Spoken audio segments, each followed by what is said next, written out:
L'électricité est synonyme de puissance et de richesse. Puissance qui, partout où elle est utilisée, crée la richesse.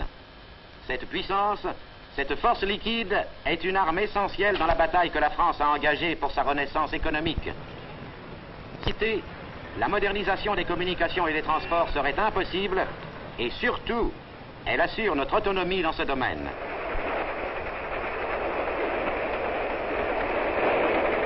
Dans notre civilisation industrielle moderne, une immense réserve d'électricité est indispensable à toute nation qui entend maintenir sa place dans le monde. La France, avec ses fleuves et ses rivières multiples et rapides, est particulièrement riche en houille blanche, la source d'électricité la meilleure et la moins chère.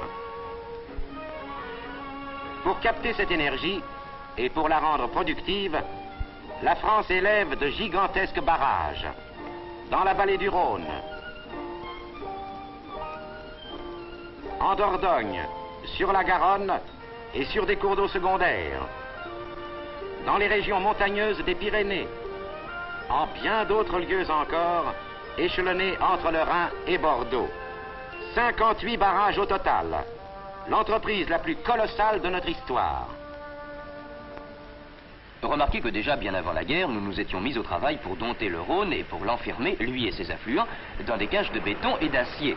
Notre but était de fournir du courant aux usines de Lyon et de Marseille, de Grenoble et d'Avignon, de la lumière aux fermes et aux villages des Alpes-Maritimes et du Gard. Aux grands navires qui jetaient l'ancre à Marseille, nous projetions d'ouvrir une route navigable de la Méditerranée jusqu'à la Suisse. Nous voulions aussi irriguer les terres desséchées du Var et du Vaucluse, de la Drôme, de l'Ardèche et des Bouches-du-Rhône. Nous avions commencé et nous allions de l'avant. Même pendant la guerre, nous ne nous étions pas complètement arrêtés. Mais la guerre finie, nous avons eu besoin de plus d'électricité que jamais pour remettre sur pied nos industries. Nous nous sommes de nouveau attelés à la tâche. Tout le long du Rhône, entre Donzère et Mondragon, et sur pas mal d'autres points. Nous avons modifié le cours du fleuve, détourné ses chines. Rien qu'à Donzère-Mondragon, nous avons creusé et charrié 50 millions de mètres cubes de terre.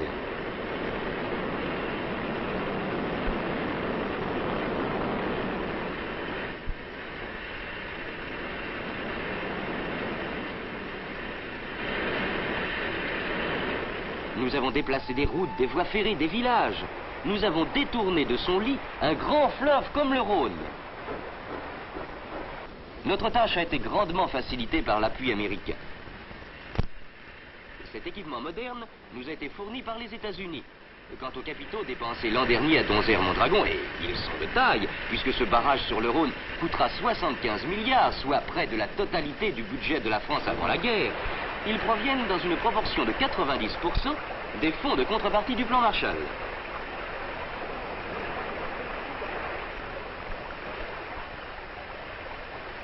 Nous travaillons jour et nuit, sans interruption, et nous espérons que le barrage de Donzère-Mondragon entrera en service en 1953.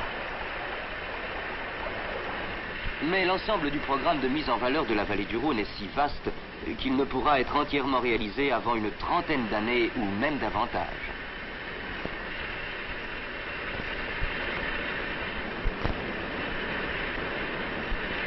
En 1953, la France aura doublé sa production d'électricité d'avant-guerre.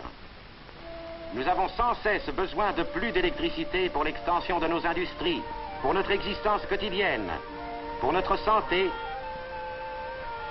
et pour notre bien-être. Chaque jour, nous comprenons mieux l'influence de l'électricité sur notre standard de vie et chaque jour, nous en exigeons davantage. Oui, il nous fallait plus d'électricité et le Rhône seul ne pouvait nous en fournir assez. Nous en avions besoin pour des centaines et des milliers de fermes, pour des villages, pour des villes. Aussi, avions-nous envisagé de capter les forces hydrauliques du Massif central, à Bord-les-Orgues, Chastan, Couesques, Enchanay, l'Aigle et en bien d'autres points encore. Nous avions commencé, mais la guerre a tout interrompu. Après la libération, nos besoins étaient plus urgents que jamais. Nous nous sommes remis au travail. Et maintenant, nous mettons les bouchées doubles.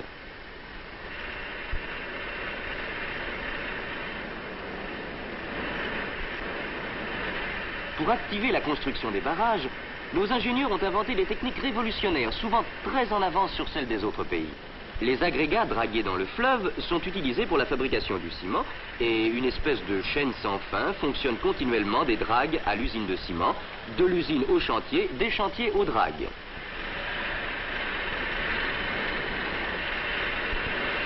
Une nouvelle méthode a été inaugurée à Bord-les-Orgues.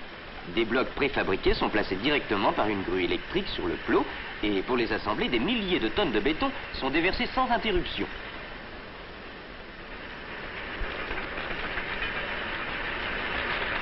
Ainsi s'élèvent les murs titanesques du barrage.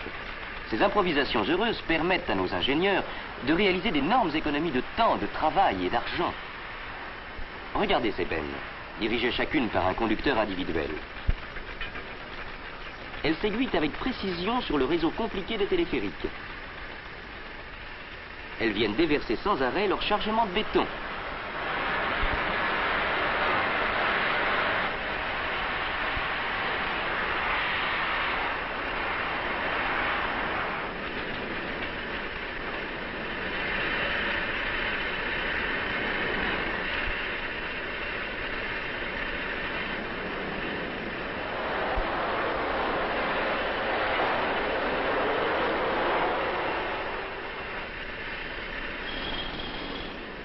Une fois au sol, il est agité au vibrateur pour en expulser l'air et le rendre ferme et compact.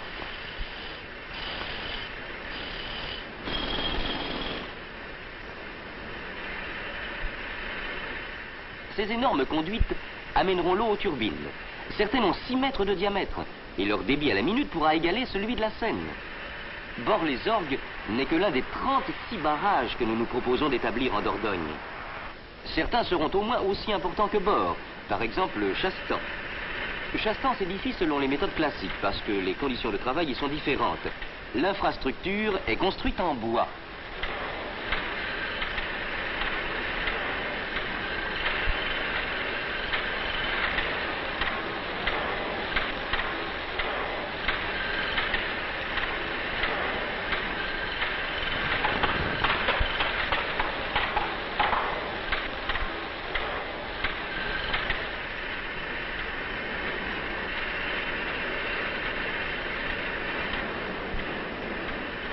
Nous sommes en droit d'espérer que Chastan et Bord-les-Orgues seront en état de fonctionner en 1953. Mais même si ces deux barrages, plus ceux de Donzère-Mondragon et beaucoup d'autres, sont prêts à temps, et si la production d'électricité atteint le double de celle d'avant-guerre, ce ne sera pas encore assez.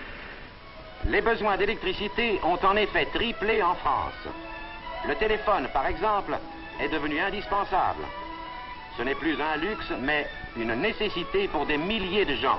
Une foule d'autres appareils et d'installations consommant de l'électricité exigent une production accrue. Dans tous les domaines, la demande est toujours plus grande que l'offre, que ce soit pour des choses sérieuses, ou simplement pour notre plaisir, ou celui de nos enfants. Il reste encore des villages en France qui n'ont pas l'électricité. Partout, des lignes sont posées en hâte pour leur apporter la lumière, la radio, le téléphone et l'énergie.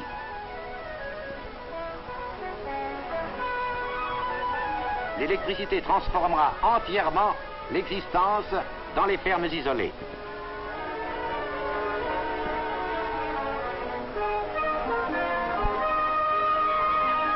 Toujours plus d'électricité, c'est le mot d'ordre.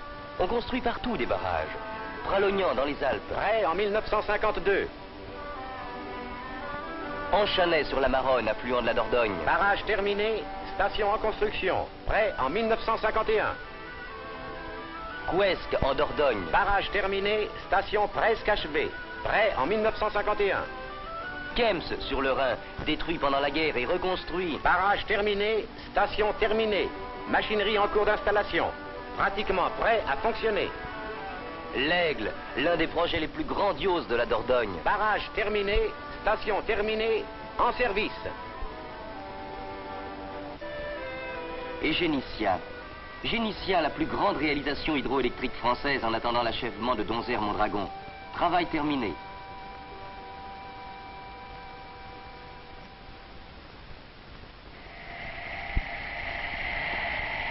Ces énormes turbines produisent annuellement assez de courant pour éclairer la France entière pendant 20 jours. Il suffit de tourner un bouton et Génissia distribue instantanément son électricité dans n'importe quelle partie de la France, aussi bien à Paris qu'à Lyon ou à Strasbourg.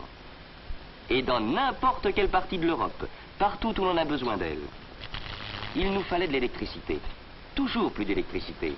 Aujourd'hui, grâce à un labeur acharné et grâce à l'aide de nos amis, la production commence à rattraper son retard dans la course engagée avec la consommation.